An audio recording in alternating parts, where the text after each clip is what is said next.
Hello everyone, my name is Molly and today we are here to talk about all the books that I read in the month of August and all the books that I plan to read in the month of September. You know summer's over because I am here with a wrap-up and a TBR, and all summer long I only do wrap-ups, so it is time to go back to school.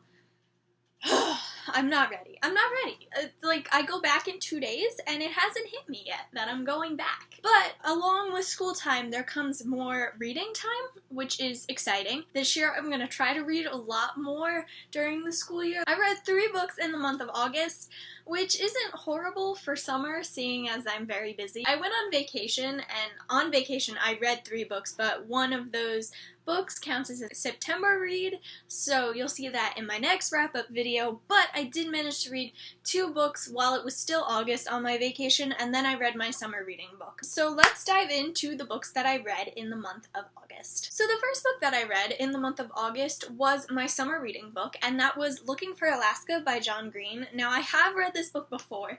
This was a reread for me. For summer reading, we got a list of books that we could read, and each grade had a theme, and my grade's theme was the American Dream.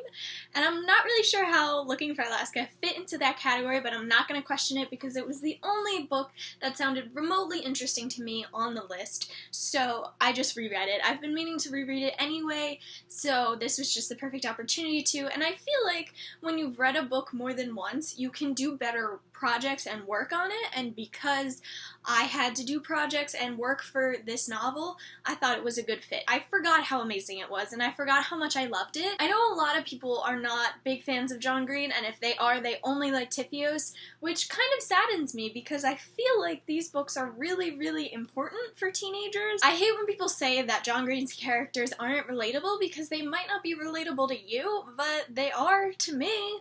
I relate very hardcore to some of the characters in this book and some of the things that they do and some of the experiences that they've been through. So to say that not any teenager can relate to his version of fantasized teenagers, no, maybe you're just that teenage bully who doesn't want to see themselves. It bothers me. But I did really, really enjoy this book the second time around. It's such a heart-wrenching book, but it does have a great amount of humor in it, and so I definitely recommend this book if you haven't picked it up. The next book that I read while I was on vacation. I actually bought it this month as well, and that is Alex Approximately by Jen Bennett. It was really, really cute. So this book is about a girl who is talking to this guy online. You know how much I love these kinds of stories. That's originally what drew me in, but she's talking to this guy online, and then she moves to the town that he lives in. But she decides not to tell him because she's scared about what could happen and what would happen if they really did meet in real life and all that fun stuff.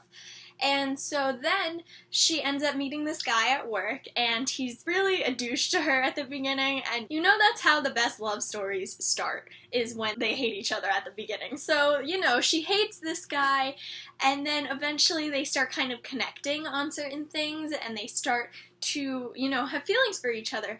But she feels guilty because this guy that she's been talking to online, she also had feelings for, and she's scared that, like, skipping out on him would be a lost opportunity, and so it's very hard for her to decide what she wants to do. It all works out in the end. It's just so adorable and so cute, and some of the darker themes in this book were also very interesting, and I feel like they gave this book a certain depth that just was really interesting and I really enjoyed. The last book that I read in the month of August I bought while I was on vacation because there's this adorable little bookstore where I go, and so I of course had to go, and I ended up buying The Lovely Reckless by Cami Garcia.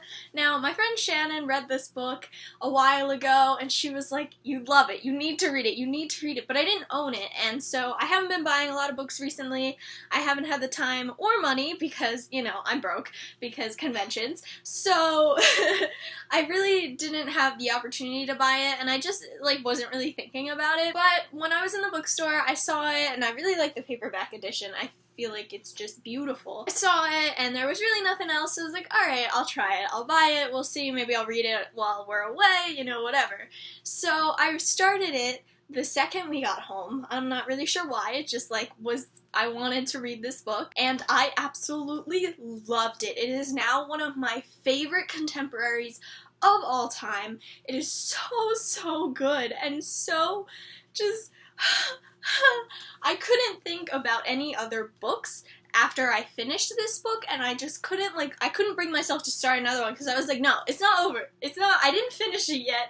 It's not over. It can't be over. It's just, I need more.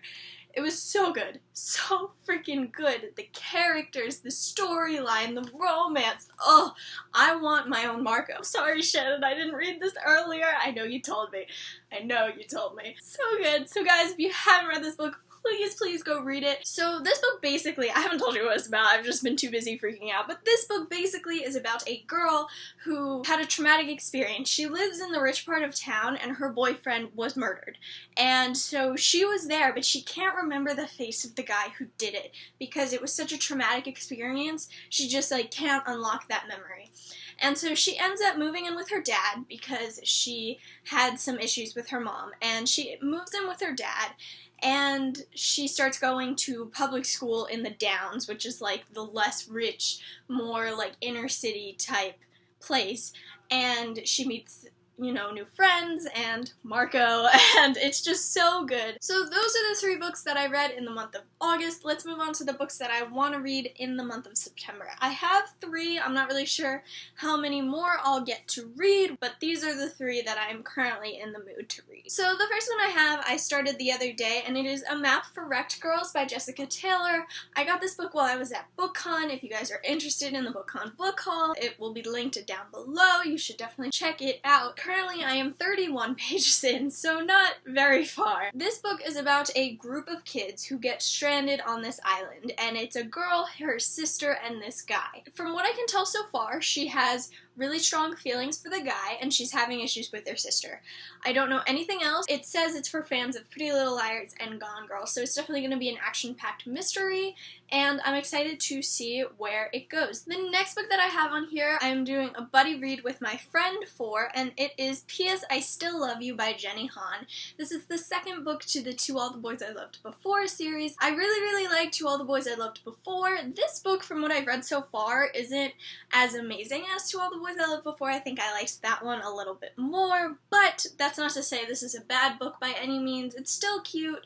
It's just, I feel like the romance is kind of lacking a little bit. It will probably get better throughout the book. I'm currently on page 182, but I'm waiting for my friend to catch up with me, so I don't know when I'll get to reading this book, but hopefully I'll finish it by the end of the month. The last book that I have on my TBR for this month is one for my friends because they don't read a lot. My, work friends and school friends, they don't read too much, but they read a little bit, and they have become obsessed with this one book, and I had it on my shelf, and they told me all summer long, you have to read it, you have to read it, you have to read it.